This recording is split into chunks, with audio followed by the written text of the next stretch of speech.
amados amigos e irmãos, bem-vindos mais esse dia ao Daily Devotions, o devocional diário da nossa AD Gravataí, a nossa igreja, a nossa família, que diariamente estamos aqui com vocês que acompanham e também, claro, dentro de um breve comentário, mas que pode, cada um, e encorajo para isso, aprofundar-se nos textos bíblicos dentro dessa leitura que nós realizamos da Palavra de Deus, porque tem muitos detalhes, impressionantes, lindos, reveladores.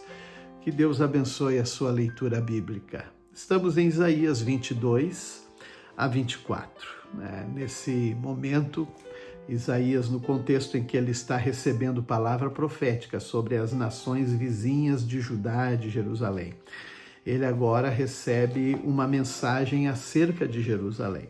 E é isso que ele está dizendo, o povo diante de um cenário, ele então questiona o que está acontecendo, por que todos correm para os terraços, como que atônitos, curiosos, o movimento, o que está acontecendo? E ele está vendo uma visão caótica, cadáveres por toda parte, destruição, gente morrendo, e o povo tentando escapar, mas ele é capturado, E então ele se coloca numa lamentação, Não me console, deixe eu chorar por Jerusalém, pelo meu povo. Então é uma situação que certamente nos anos que sucedem, esta visão, ela está por acontecer. E de fato vai acontecer quando a Babilônia, dali a uns 200 anos, vai estar invadindo Jerusalém. Mas mesmo nesse tempo eles já viviam muitas ameaças, invasões, Mas Deus ainda estava preservando Judá e Jerusalém. Agora o profeta fala com o administrador de Jerusalém, o Sebna. Ele era administrador do palácio. E aqui dá uma ideia da palavra que o profeta está trazendo, que havia ali uma arrogância por parte deste homem. Foi aqui que ele diz então que vai remover ele e colocar Eliaquim, filho de Hilquias, no lugar, e vai dar a ele as chaves dos cofres, as chaves que abrem e ninguém fecha, fecha e ninguém abre. Essas palavras nós nos projetamos lá para o livro de Apocalipse, quando Deus fala, o Senhor Jesus fala às igrejas, ele também usa essas expressões do profeta Isaías, sobre a chave de Davi. E é justamente esta que Eliaquim, ele detinha, foi dado a ele, era o que controlava os tesouros do palácio. E então esta palavra vai se referir agora lá em Apocalipse à igreja, que tem também tesouros, os tesouros que estão com a igreja, os valores da vida cristã, da comunhão com Deus. E é aqui então que a gente percebe como que a Bíblia ela vai também tendo esta visão veterotestamentária, ou seja, do Antigo Testamento com o Novo Testamento. Agora, mais uma vez, Isaías recebe a visão acerca de Tiro, uma nação que está ao norte de Israel.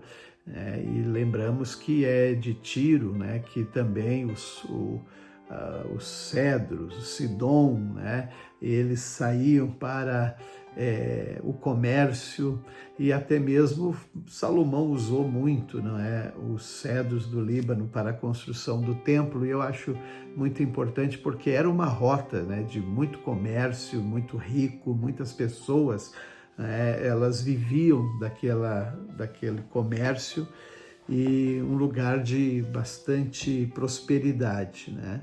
Mas ali há também uma palavra de juízo, destruição sobre Tiro, né? Muito bem. E aqui o profeta também traz uma visão, né, sobre o planeta, sobre a natureza.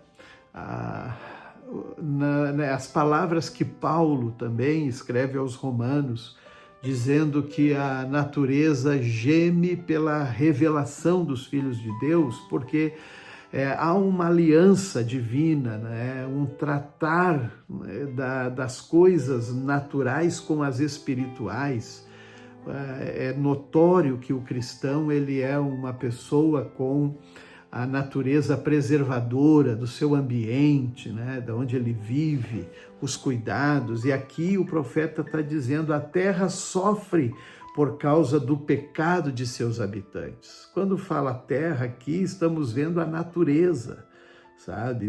Porque o pecado é destruidor, vem a ganância, as pessoas explorando, né, o meio ambiente sobre qualquer preço, para ter as suas vantagens, porque eles transgrediram as leis de Deus, violaram seus decretos, quebraram sua aliança eterna. Por isso a maldição consome a terra, seus habitantes pagam por seus pecados. Porque aí não vai observar, não é, o outro nas leis de Deus que preservam os relacionamentos.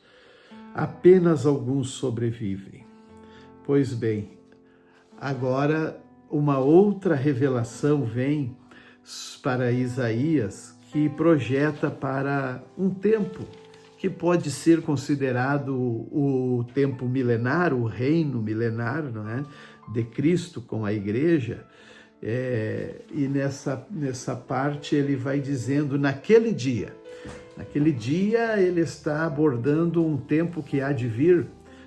O Senhor castigará os poderes celestiais dos céus, os governantes das nações da terra serão reunidos e presos, trancados na prisão e por fim castigados. Então o esplendor da lua minguará e o brilho do sol se apagará, pois o Senhor dos Exércitos reinará no Monte Sião, reinará com grande glória em Jerusalém diante das autoridades do povo. Então a gente vislumbra realmente, né, essa palavra messiânica, aguardando este tempo de Deus para o reinado do Messias. Gálatas, o apóstolo escreve nos capítulos 2 a 3, dando realmente o norte, a direção para aqueles crentes, né, que não foram e não tinham a lei, os costumes, as tradições como sua regra, né, de prática e fé. Eles tinham o evangelho transformador de suas vidas, mas eles não poderiam desejar substituir Cristo pela lei, né? Mas então é aqui que ele fala: Cristo foi crucificado, assim já não sou eu que vive, mas Cristo vive em mim. Ou seja, o Filho de Deus, né, ele que me amou e se entregou por mim, e se eu fosse então me justificar pela força da lei, por que então Cristo haveria de morrer, se a lei já teria cumprido a sua? Mas aí ele está dizendo que não, a lei ela não produz, né, esta capacidade como Cristo, né, na vida dos gentios foi capaz. Por isso ele chama, e é uma palavra forte, ele diz: Gálatas insensatos. Então ele está chamando a atenção para eles: quem é que enfeitiçou vocês? Jesus Cristo não lhes foi explicado tão claramente como tivessem visto com os próprios olhos a morte dele na cruz? Eles tinham que estar atentos, né, para não ir atrás desses ventos de doutrinas. Ele disse: vocês tendo começado no Espírito, por que agora vão entrar pela lei, a carne, procurar, né, se justificar? Então, a nossa fé é a mesma de Abraão, né? A fé que justificou Abraão é a nossa. Concluindo Provérbios 23, sentirei profunda alegria quando seus lábios expressarem o que é reto. A paz.